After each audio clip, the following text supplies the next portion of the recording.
Hey, folks, this is Jim Horn, and this is another Traverse Talks. And today we're talking about the Grand Traverse County Board of Commissioners meeting that met on Wednesday, March 12th, 2025. And the meeting really centered around the bonding requests from the NRAA, which is the Northwest Regional Airport Authority. And consequently, that's our beautiful Cherry Capital Airport, TVC, as some of you may know it. Here's the deal, and I'm going to try to give you an overview. The meeting lasted for 2.5 hours or a little over 2 hours. And if you want to listen to the whole meeting, you can go on the TCMA site and you can listen to it there. But I'm going to try to give you a very simple layman's kind of explanation. You're going to hear a little bit more of that with a couple of the other commissioners and some of the responses that come back from the people that are requesting the bond. And so this is the deal.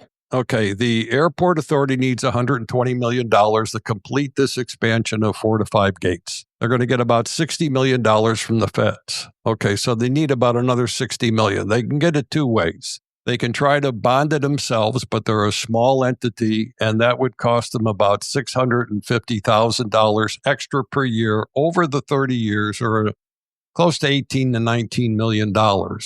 Or they can come to the county and ask the county to sort of backstop them on the bond, and the county gets a better interest rate because they're AA plus. So what that means is that as the airport continues to generate more revenues, they will pay the interest and principal back to the county every year, so the county can make the bond payments. That's basically it. It's very simple. The presentation today went into a lot of legalese kinds of stuff, but that's exactly what's happening. So the NRAA, Northwest Regional Airport Authority, our beloved Cherry Capital, is looking for a way to reduce this expenditure, and I can't say that I blame them. So I'm going to let you listen to some of the commissioners. I don't have all of them on here, unfortunately. I sort of cherry picked the questions, thinking about things that you might ask. As I said earlier, if you want to go on the TCMA site, which is where the movie is at, and it's all there, you can listen and fill in any additional facts you might want. And hopefully what I'm going to give you here, along with some comments and maybe some explanation as we go along, something that will suffice. This was only a study session. No votes were taken, and there's a little bit more work to go. So let's go to, first up is Commissioner Henschel. So my understanding, I'm just going to restate the obvious, but it might not be obvious to everyone, and you can correct me if I have a wrong assumption, but what the airport is asking for, and full disclosure, I sit on the airport board, but I'm putting my commissioner hat now as a county commissioner. The airport is asking the county, as the largest municipality in the area that it serves, to back the bonds with our AA plus bond rating, which is basically cheaper interest. We're kind of like co-signing a loan, because we're the bigger parent, or more stable parent to a smaller municipality. For a kind of a layman's example. By doing that, can you summarize briefly, verbally, what that does for this project financially? I'll let the experts go in detail, but it's an $18 million savings, really, at the bottom line. When you look at it and the cost of issuing those bonds, it's an $18 million savings to the airport of doing that. And with all the covenants in place, the risk is very low for the county. And so we wanted to work very hard to ensure that that would happen. And so going back, it's all established in the Articles of Incorporation of the authority. As I said, there's a lot of legalese that goes on in this thing. The covenants are obviously another word for the promises that that are being made for this deal, as far as how the airport authority pays them back. Anyway, let's Commissioner Spence has a question. Understanding the bond reserve amount will be in the amount necessary to cover approximately 1 year of debt service. Is that what just kind of building off of what Commissioner Henschel just asked, is this the same? Is this what you're saying is that there's enough to cover 1 year of debt service if there's any kind of pandemic or there's a economic downturn? So what she's talking about here is the fact that in the covenants is that they set up a reserve. So, and I think the reserve is for a year, but you're going to hear it explained. And consequently, that money is, if something goes haywire that 1 year, then obviously they come in and use that reserve money. Yeah. So or Pat, did you want to? Yeah. Go ahead. Let me jump in on that. So yes, I mean so there is a bond reserve accounts are very common in a variety of types of revenue bonds and other situations. And the IRS has a rule that says how much can be set inside of this bond reserve account without, having issues with the earnings. Okay, so there you get a little bit of a handle on, they're trying to protect this thing as, so if there is a default for whatever reason, then at least there's money available as far as in a reserve. And here's Commissioner Flynn. She's got some questions. Mr. Flynn? I have a few. I'm looking at a graph that was also part of an email that states that in 2024, 3.11 million were for auto parking, but projected for 2034 is 9.7. I heard Commissioner Hendrick touch on saving for a parking garage, but I also heard no trees being knocked down. So I'm wondering what that plan is that's a lot of money in a few years, 10 years. Well, parking. Yeah, there's been a lot of, and I think what Commissioner Flynn is referring to here is there's been a lot of scuttlebutt around about a parking structure and whether they need to build one. And so that's why that question pops up. One, there's lots to talk about a parking garage, and that is many, many moons down the road. When you look at what's available for additional parking, we have current lots in our master plan that have yet to be constructed that are in areas with no tree impact. One of the quick discussions because of in February when we filled it was where can we go immediately? And that area would be north of Costco with the ability that would impact that area that is a flat land at this time. Okay, thank you. I heard Recondo, I'm sorry, I didn't get everyone's names correctly, but mentioned environmental plans. Is that part of something you're also doing for the airport authority? No, we're not serving in that role for this particular Okay, project. then I'm going to touch on my district really surrounds a lot of the airport. So I'm wondering if that we'll seek any info on noise pollution study, air pollution, anything like that, that will be coming up to the board. Yes. So as part of getting into this planning process, going back to 2019, a noise analysis was done forecasting through this. That is available. That was approved by the FAA. And it actually showed, going back to Kevin's point, with newer aircraft, some of those noise contours shrinking. But that is additional information we can provide. But let's hope that's the case. Commissioner Flynn. And finally, I know that we've all heard there's, financial of the country and recession possibly coming forward is on the horizon. I would love to see info from, you said that TBC always bounces back quickly. So if there's any kind of data or anything that shows that it bounced back quickly during the 2008 to 2012, that would be appreciated. Definitely. Yeah, I think that's a great question because 2008, 2012, we had some significant financial impact. And what Commissioner Flynn is referring to now is, maybe that kind of thing is on the horizon. And what did that look like? But more so, there's lots of other projects. We have this facilities master plan that we're working on. New jail is something we're always talking about. I guess this is probably for administration or Dean. How would this affect future projects that we want to work on as a board? If I could, bond. Yes, Stephen Burke we're going to hear from another gentleman how this may affect things. and Roger did an analysis of that. They had presented that during the study session. I can't exactly remember the level of debt that they were concerned about, but it was fairly significant before our AA plus was reduced. Roger or Stephen, do you have that at your fingertip? I do.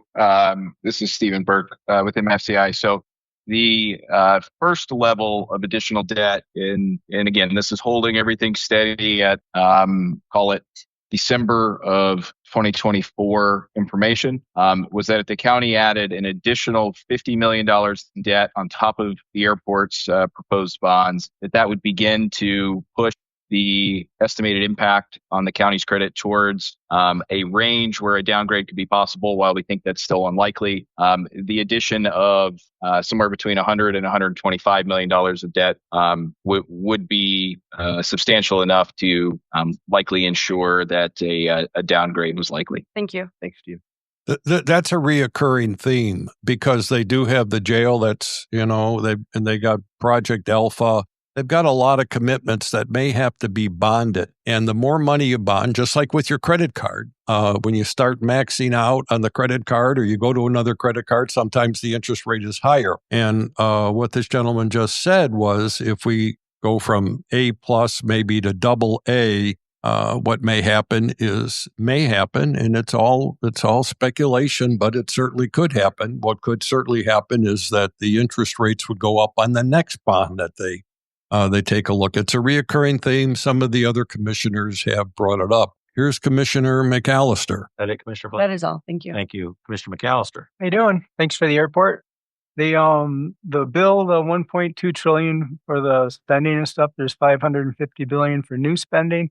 Do you anticipate that going away? Is it going to be available? They're cutting a lot of stuff. Is that something you're counting on? So the bill funding in the programs that are in place, what's currently going through on the FAA side, and it was in the House bill that was passed yesterday, is the $4 billion that is for the airport improvement program. So our entitlement dollars, our AIG dollars are all part of that program, and the normal discretionary spending. So from an airport side, with the current bill in the House, I'm very comfortable with the programs going forward.